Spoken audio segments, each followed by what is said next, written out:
ভারত মাতা কি। ঠান্ডার দিন এবার উত্তরবঙ্গের সঙ্গে সঙ্গে পাল্লা দিয়ে দক্ষিণবঙ্গের শীতের যে প্রবাহ সেটা কিন্তু অনেকটাই বেশি। উত্তরবঙ্গ থেকে এসে দক্ষিণবঙ্গে তেমন কিছু পার্থক্য মনে হচ্ছে না।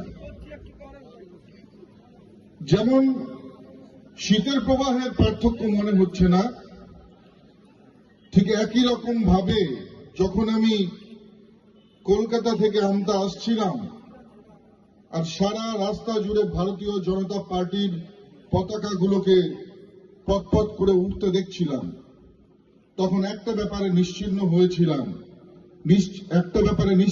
হয়েছিলাম এবং সেই কথাটা আপনাদের সঙ্গে শেয়ার করতে চাই। যেমন এবারে উত্তরবঙ্গের এবং দক্ষিণবঙ্গের শীত প্রবাহের পার্থক্য থাকছে না, ঠিক একই রকম ভাবে 2026-এর যে নির্বাচন হবে সেই নির্বাচনে উত্তরবঙ্গের ফলাফল এবং দক্ষিণবঙ্গের ফলাফলের মধ্যে কোনো পার্থক্য থাকবে না। আপনারা জানেন যে উত্তরবঙ্গের সাধারণ মানুষ, খেটে খাওয়া মানুষ দীর্ঘদিন পর্যন্ত বাম জমানায় যাদেরকে শোষিত নিষ্পেষিত করে রাখা হয়েছিল, তারা সবাই জেগে উঠেছে এবং সবাই মিলে একসঙ্গে দুহাত ভরে ভারতীয় জনতা পার্টিকে আশীর্বাদ করেছে। উত্তরবঙ্গের 54টা সিটের মধ্যে 34টা সিট ভারতীয় জনতা পার্টির দখলে। ঠিক একই রকম ভাবে এবারে রাঢ়বঙ্গ থেকে শুরু করে দক্ষিণবঙ্গ প্রত্যেকটা জায়গায় মানুষ সংঘবদ্ধ হচ্ছে, মানুষ জেগে উঠেছে, মায়েরা জেগে উঠেছে। এর প্রয়োজনীয়তা আপনারা জানেন রয়েছে। ঠিক একইভাবে যারা বিদেশ থেকে এসে এদেশে ঘাঁটি গেড়েছে, অন্যায়ভাবে যারা এখানে থাকছে, যারা ভুয়ো কাগজ দিয়ে থাকছে, তাদেরকে চিহ্নিত করবার জন্য এসআইআর প্রক্রিয়া কিন্তু শুরু হয়েছে। যখন এসআইআর প্রক্রিয়া শুরু হলো, মমতা বন্দ্যোপাধ্যায় রেড়ে করে উঠলেন, তৃণমূল কংগ্রেস রেড়ে করে উঠলেন। কারণ আপনারা জানেন যে এই যে প্রত্যেকটা বুথে 100 থেকে 150 যে সমস্ত ফেক ভোটার বা ভুতুড়ে ভোটার থাকে, এই ভোটটা কিন্তু আখেরে শাসক দলের পক্ষেই যায়। তাই তারা রেড়ে করে উঠেছিলেন। মমতা বন্দ্যোপাধ্যায়ের সঙ্গে গলা মিলিয়ে আর এক পা বেশি এগিয়ে অভিষেক বন্দ্যোপাধ্যায় বললেন তারা নাকি বৃহত্তর আন্দোলন গড়ে উঠবে। অনেক বড় বড় কথা বলেছিলেন যে নির্বাচন কমিশনকে ঘেরাও করা হবে, কিন্তু আমরা পরবর্তী সময় দেখতে পেলাম যে নির্বাচন কমিশনকে ঘেরাও করা তো দূরের কথা, নিজের দলের কর্মীদের সাহস যোগাবার জন্য নির্বাচন কমিশনে ডেপুটেশনের নামে একটি কাগজ নিয়ে গিয়ে সেখানে তার সাংবাদিক সম্মেলন করা। আজকে আমরা চ্যালেঞ্জ করেছি, যদি ক্ষমতা থাকে নির্বাচন কমিশনকে ঘেরাও করে দেখান, যদি ক্ষমতা থাকে এসআইআর বন্ধ করে দেখান, দেখবেন সারা পশ্চিমবঙ্গ জুড়ে কি অবস্থা হয়। তার পরিপ্রেক্ষিতে নির্বাচন কমিশন কি পদক্ষেপ নেয় সেটাও কিন্তু আপনারা পদে পদে বুঝতে পারবেন। আজকে ভয় পেয়ে গেছে মমতা বন্দ্যোপাধ্যায়, ভয় পেয়ে এক এক সময় এক এক রকমের আবোল তাবোল কথা বলছেন। কখনো তিনি জগন্নাথ প্রভুকে পুরী থেকে দীঘায় টেনে নিয়ে আসছেন, আবার কখনো কলকাতায় দুর্গা মণ্ডপমের উদ্বোধনের কথা বলছেন। এক এক সময় এক এক রকমের কথা। তার মাথা খারাপ হয়ে গেছে। তিনি বুঝতে পেরেছেন যে এই 1.5 কোটি ভোটারের নাম যদি পশ্চিমবঙ্গের ভোটার তালিকা থেকে বাদ যায় তাহলে 2026-এ আর নবান্নে বসা হবে না। আর আজকের তারিখে দাঁড়িয়ে আমি আপনাদেরকে চ্যালেঞ্জ করে বলতে চাই, গত 2021-এর বিধানসভা নির্বাচনে আমাদের তৃণমূল কংগ্রেসের ভোট ব্যবধান ছিল মাত্র 49 লক্ষ। আর এবারে এসআইআর এর মাধ্যমে, ভোটার তালিকা সংশোধনের মাধ্যমে, ভুয়ো ভোটার বাদ দেওয়ার মাধ্যমে সারা পশ্চিমবঙ্গ থেকে ভোট বাদ যাবে প্রায় 1.5 কোটি ভোটার। তাহলে হিসেবটা কি দাঁড়ালো? আজকে আপনাদের বিধানসভা দিয়ে বুঝিয়ে দিই। গতবার এই বিধানসভায় আমরা মাত্র 21,000 ভোটে পিছিয়েছিলাম, তাই তো? 24,000 ভোটে পিছিয়েছিলাম। আর এবারে এসআইআর এর যে প্রথম খসড়া তালিকা বেরিয়েছে, তাতেই 21,000 ভোটারের নাম বাদ গিয়েছে, আরো তো 7,000 এখনো বাকি রয়েছে। নির্বাচন হওয়ার আগেই আমতা বিধানসভায় আমরা অনেক এগিয়ে আছি, এটা নিশ্চিতভাবে বলতে পারি। আজকে যেভাবে সারা পশ্চিমবঙ্গে সন্ত্রাস চলছে, তৃণমূল কংগ্রেসের কাছে তাদের সংগঠন নেই। তাদের সংগঠন যে নেই, সারা পশ্চিমবঙ্গের যারা এমএলএ এমপি আছে তৃণমূল কংগ্রেসের, তারা নিজেরাই স্বীকার করছে। আপনাদের এই বিধানসভাতেও তাদের যারা নেতা নেত্রী আছে, পঞ্চায়েত সমিতির সদস্য থেকে শুরু করে জেলা পরিষদ সদস্য, পঞ্চায়েত সদস্য থেকে শুরু করে প্রধানরা নিজেরাই স্বীকার করে নিয়েছে তাদের প্রতিষ্ঠা দিবসে। কি স্বীকার করেছে কিনা?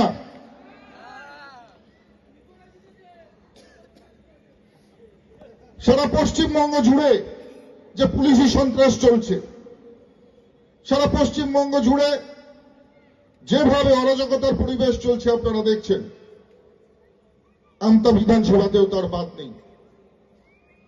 কোথাও সভা করার পারমিশন দেওয়া হয় না, অনুমতি চাইতে গেলে তারা অনুমতি দেন না। আজকের এই মাঠে, যাদের মাঠে আমাদের এই জনসভা হচ্ছে, আমি তাদেরকে ধন্যবাদ জানাই যে তারা আমাদেরকে করবার জায়গা দিয়েছে। সরকারিভাবে কোনো অনুমতি আমাদেরকে দেওয়া হয় না। এটা কোন রাজ্যে আমরা বাস করছি? আজকে গ্রামে গঞ্জে আপনারা জানেন, বিভিন্ন সময় পশ্চিমবঙ্গের সনাতনী ভাইয়েরা তারা কখনো হনুমান পুজোয় প্রতি হয়, কখনো বা রামচন্দ্রের পুজোয় প্রতি হয়। কিন্তু এই পুলিশ প্রশাসন সেখানেও গিয়েও বাধার সৃষ্টি করে। পুলিশ প্রশাসন সেখানে গিয়েও তাদের উপর অত্যাচার করবার চেষ্টা করে। আজকে যখন মুর্শিদাবাদে হুমায়ুন কবির সেখানে বাবরি মসজিদের স্থাপনা করছে, তখন মমতার পুলিশ তারা একেবারে কুঠো জগন্নাথ হয়ে যায়। আবার যখন আমাদের ভাইয়েরা গ্রামে গঞ্জে কোথাও চাঁদা তুলে ছোট একটা হনুমান মন্দির স্থাপন করতে যায়, মমতার এই লজ্জাহীন পুলিশ গিয়ে সেখানে বুলডোজার দিয়ে সেই মন্দির ভেঙে দেয়। কোন রাজ্যে বাস করছি আমরা?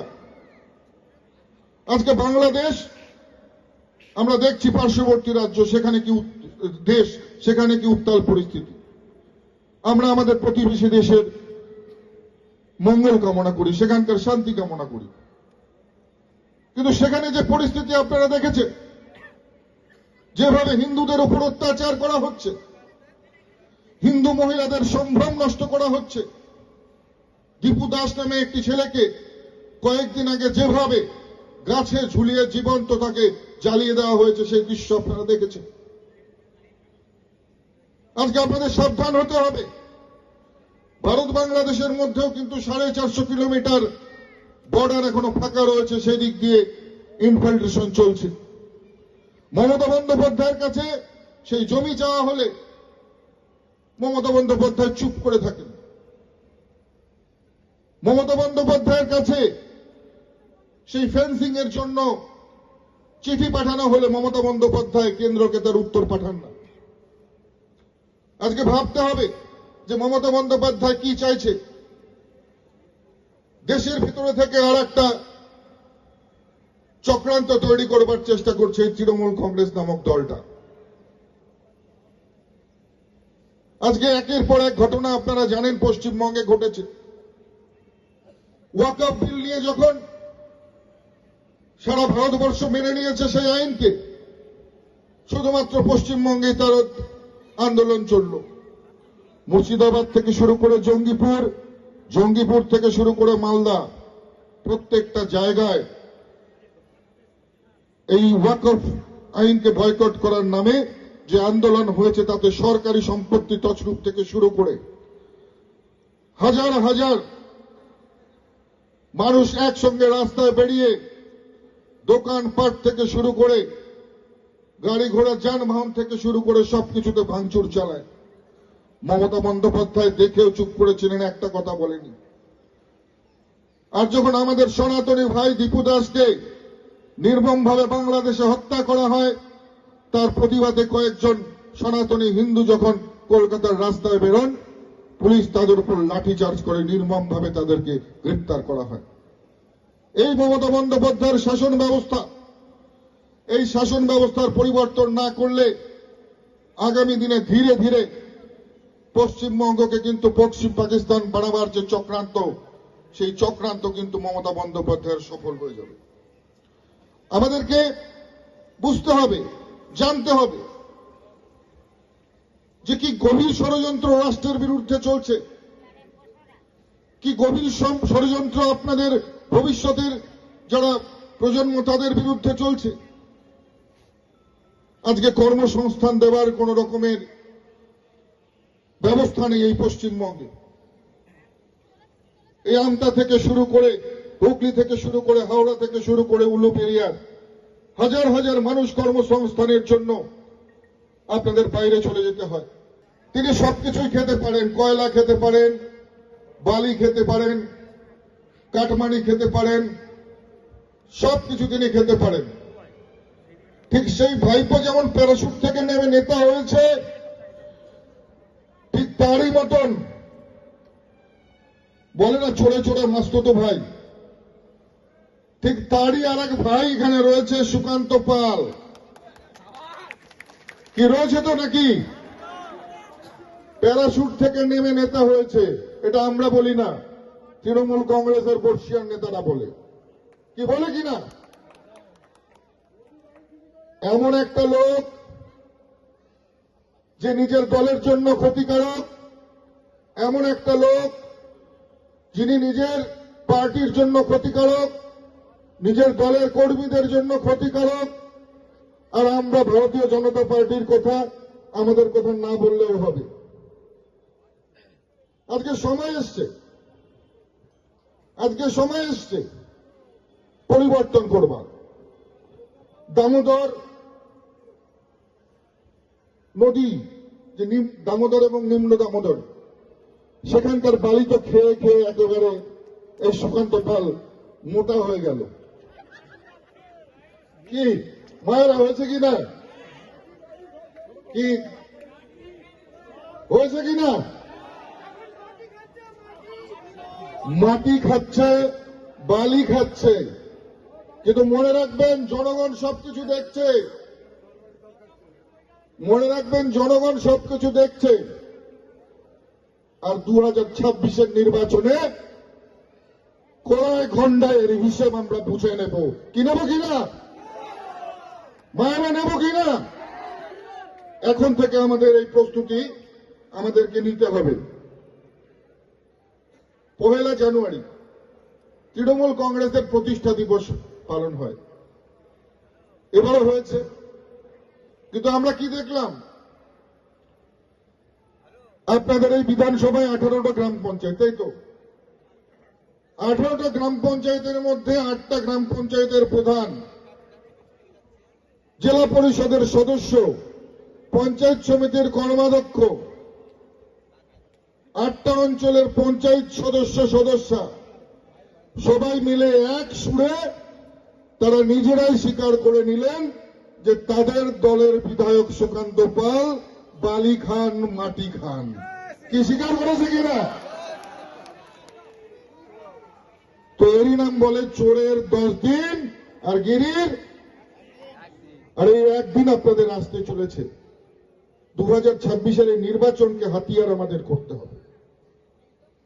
শুধুমাত্র 24,000-এর ব্যবধান ছিল, এসআইআর-এই আমরা অনেকটা এগিয়ে গেছি। কারণ ভুয়ো ভোটার ভোট দিয়ে আপনাদেরকে প্রতারণা করে, আপনাদের সঙ্গে ছল চাতুরি করে গত নির্বাচনে এই সুকান্ত পাল জিতেছিল। আজকে তৃণমূল কংগ্রেসের যে দাদাগিরি চলছে অঞ্চলে অঞ্চলে, আমি সেই দাদাদেরকেও সাবধান করে দেব, 2026-এ মমতা বন্দ্যোপাধ্যায় আর নবান্নে বসতে পারবে না। আর তোমাদের যে দাদাগিরি চলছে সেই দাদাগিরিও কিন্তু আর চলবে না, কারণ সাধারণ মানুষ প্রত্যেকটা হিসেব তোমাদের কাছে আদায় করে নেবে। আজকে আপনাদের পার্শ্ববর্তী অঞ্চল কাশমূর্তি অঞ্চল বাসিত না, কাশমূর্তি অঞ্চলের হারমাত, তরুণ ডলুই, ভাটরা অঞ্চলের আপনাদের হারমাত, নঈম ভাই, তোমাদেরকে সাবধান করে দিয়ে যাচ্ছি। তোমরা যে অত্যাচার সাধারণ মানুষের উপরে করছো, তোমরা নিজেদের কথাটা নিজেরা একবার লিখে রেখো ডায়েরিতে। 26-এর নির্বাচনের ফলাফল যেদিন ঘোষণা হবে, তোমরা যে গর্তের ভিতরে গিয়ে ঢুকবে সেখান থেকে খুঁজে বের করবে আমাদের কর্মীরা, একটাকেও ছাড়া হবে না। আজকে সাধারণ মানুষের উপর অত্যাচার করে, সাধারণ মানুষের উপরে নির্যাতন করে তৃণমূল কংগ্রেস ক্ষমতায় টিকে রয়েছে, শুধুমাত্র পুলিশ প্রশাসন আর নিজেদের গুন্ডা বাহিনী, হারমাত বাহিনীর মাধ্যমে। আমরা সাবধান করতে চাইছি।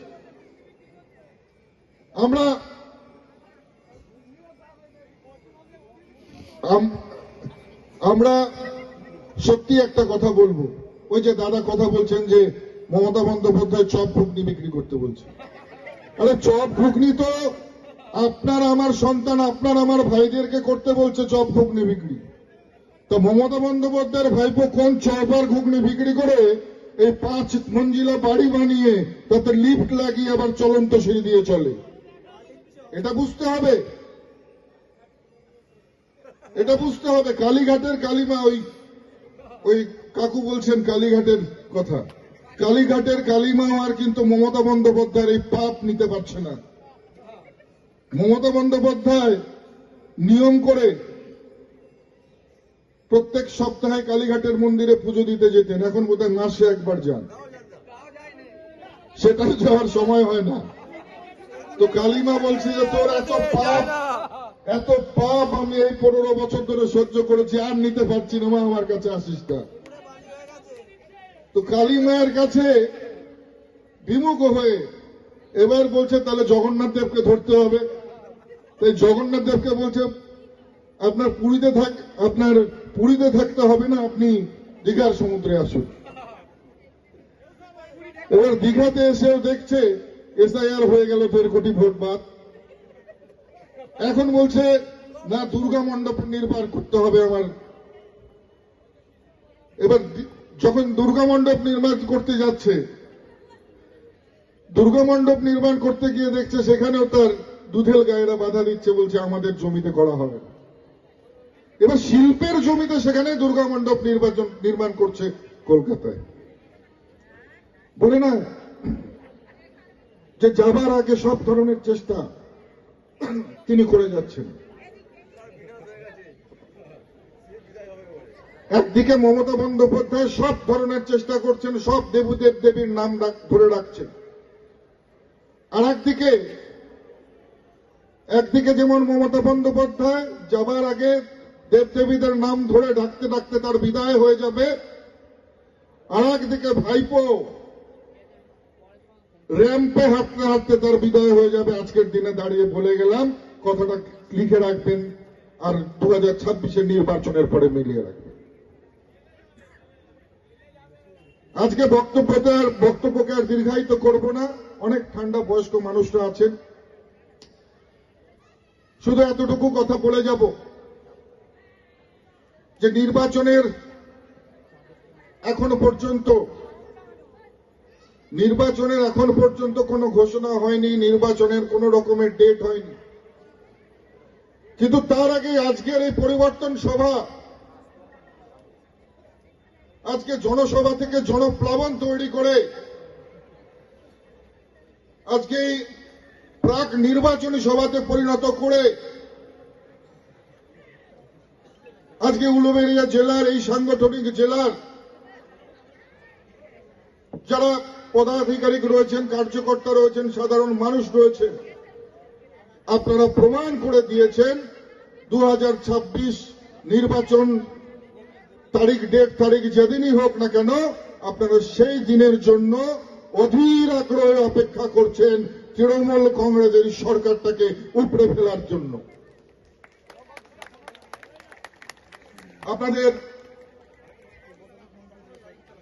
আপনাদের যেই ভাবনা, আপনাদের যেই দৃঢ় সংকল্প, আমি এই দৃঢ় সংকল্পকে নতজানু হয়ে প্রণাম জানাই। আজকে বক্তব্যকে দীর্ঘায়িত করব না, শুধু যাবার আগে এতটুকুই বলবো যে আজকে যেমন নির্বাচনের প্রাক মুহূর্তে, নির্বাচন ঘোষণার প্রাক মুহূর্তে আমরা পরিবর্তন সভায় এসেছি, যে বিশ্বাস এখানকার মানুষ আপনারা দিয়েছেন, যে সাংগঠনিক ভিত্তি, মজবুত ভিত্তি আপনারা এখানে দেখিয়েছেন, আমি নিশ্চিতভাবে বলতে পারি যে শুধুমাত্র এই বিধানসভা নয়, আপনাদের দক্ষতা এই উলুবেড়িয়া এই সাংগঠনিক জেলার যে 7টি বিধানসভার মধ্যে 7টিতেই আপনাদের এর যে প্রতিফলন আছে সেটা আমরা লক্ষ্য করতে পারব। এবং নির্বাচনের ফল বেরোনোর পরে আমাকে সম্মানীয় জেলা সভাপতি দেবাশিস দা যখনই ডাকবেন আপনাদের মাঝখানে আসবো, আপনাদের সঙ্গে দেখা করব, কিন্তু গেরুয়া আবির খেলবার জন্য দেখা করব।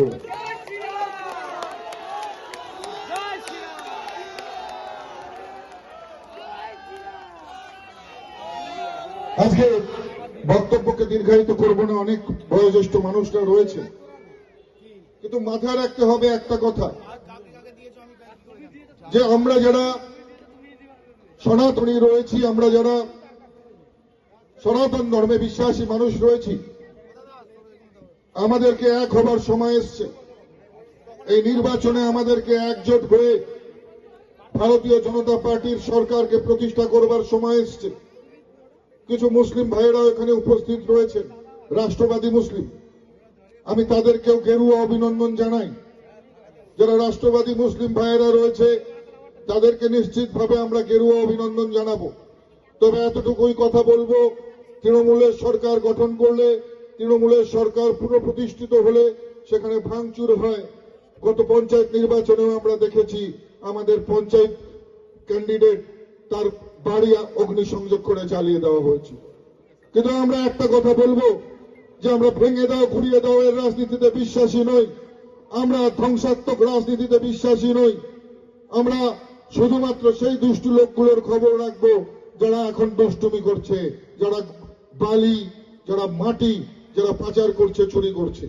কিন্তু মাথায় রাখবে, সাধারণ মানুষ, সে হিন্দু হোক বা মুসলিম, আমরা ক্ষমতা এলে, আমরা সরকারে প্রতিষ্ঠিত হলে, আমরা এই বিধানসভায় নির্বাচনে জয়যুক্ত হলে একটা লোকেরও বাড়িতে যেমন আঘাত পড়বে না, একটা সাধারণ মানুষেরও শরীরে যেমন আঘাত পড়বে না, এটা আপনাদেরকে দায়িত্ব নিয়ে বলতে পারি।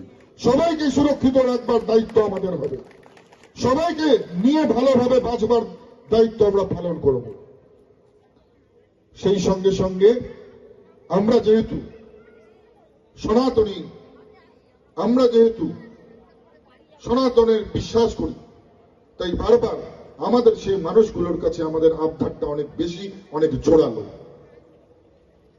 তাই আমরা বলবো সবাই মিলে, আমরা কে এসসি, কে এসটি, আমরা কে চ্যাটার্জি, আমরা কে মুখার্জি, আমরা কে মন্ডল, আমরা কে জানা, সেই সমস্ত কিছু ভুলে গিয়ে আমাদের সমস্ত সনাতনী ভাইদেরকে এক হতে হবে। এবং বুলেট নয়, আমাদেরকে ভোট বাক্সের বোতাম টিপে আমাদেরকে সেই একতার প্রমাণ দিতে হবে। একদিকে মোদিজি সনাতনী ভাইদের জন্য এই হিন্দু সমাজের জন্য লড়াই করে যাচ্ছেন, তার লড়াইয়ে সামিল হয়ে তাকে এবারে আমাদের সবাই মিলে এই পশ্চিমবঙ্গকে উপহার দিতে হবে সারা দেশের সুরক্ষার স্বার্থে।